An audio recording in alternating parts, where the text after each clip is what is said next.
is good. Hindi tuluyang natuyo ang ating dam. Alam mo, masyado lang kasi ang taong mainipin eh. Nakaprogram sa Diyos na pagpapalain niya ang kanyang bayan. Amen po ba? Nakaprogram yun eh. Hindi a-absent si Lord sa kanyang ginagawa na magpaulan, magpaaraw, magpabunga, at magpahinog ng mga bunga. Amen? Amen. Eh, ang ma-absent lang naman yung mga kapatiran eh. Pero si Lord, patuloy siyang nagtatrabaho. Amen?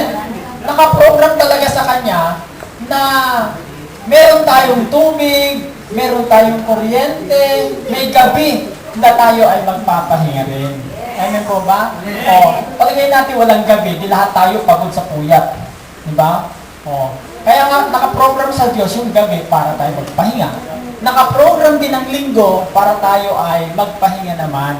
Walang gagawa. Ang sabi nga sa binasa kanina, Exodus chapter 35 verse 2, ay ni magpaparikit ng apoy ay walang magpaparikit.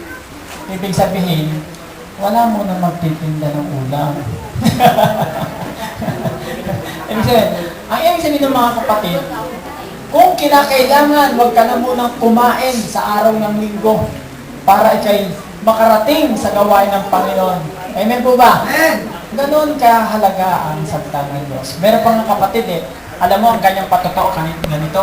Hindi nagsaing muna siya, umaga. Aba, tagal na sinaing, manilig na sila. Pinatay niya na.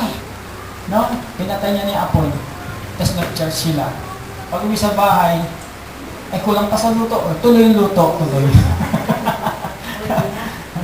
Na? So, sabi ay priority sa atin na sambahin ang Diyos. Sapagkat siya ay humahanap ng mananamba. At ngayon na nga ang panahon na dumarating na ang tunay na mananamba sama sa Espiritu at sa katotohanan. Amen po ba?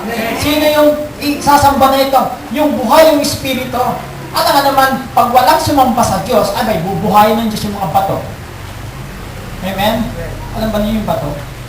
Diyan nakukuha mga tanso, diyan nakukuha yung mga bakal.